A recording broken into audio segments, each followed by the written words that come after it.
دوست نے ایک دفعہ ایک مضمون لکھا،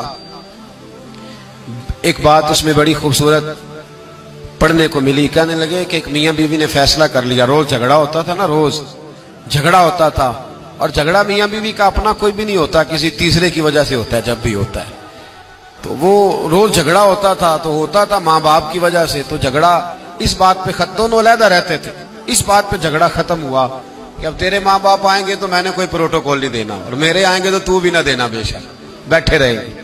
تو کہتے ہیں کہ پہلے بیٹے کے والدین آئے، دروازے پہ دستک دی تو ملازم نے کھولا، روٹی بھی ملازم ہی لایا.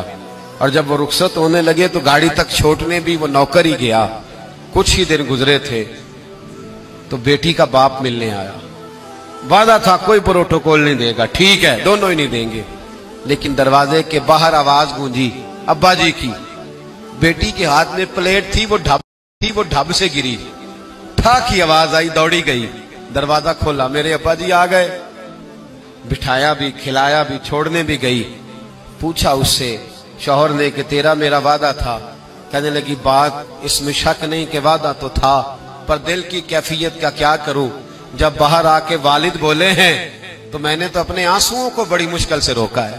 میں تو وہ خراج بڑی مشکل سے سنبھال پائی ہوں، وہ تو بڑی مشکل سے آنسو رکے ہیں، تو وجود کو کیسے روکتی.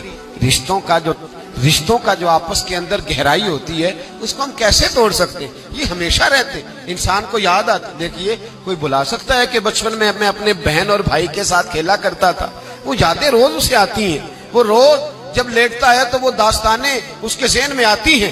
کیسے ان تعلقات کو ختم کیا جا سکتا ہے؟ رشتہ داروں کے، بہن بھائیوں کے، میاں بیوی کے جو حقوق ہیں یہ سارے اپنی اپنی جگہ پہ رہیں گے تو اچھا خاندان، اچھا معاشرہ تشکیل پائے گا.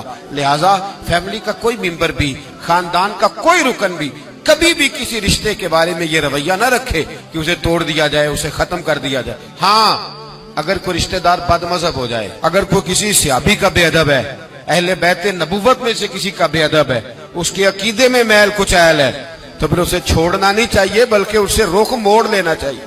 پھر تو ختم ہوگا.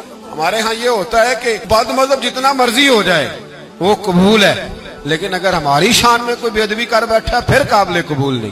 بد مذہب سے رشتہ توڑا جائے گا، بد مذہب بد عقیدہ سے رشتہ توڑا جائے گا. اس کے علاوہ اگر کوئی کمی ہے اس کی اصلاح کی کوشش کی جائے گی.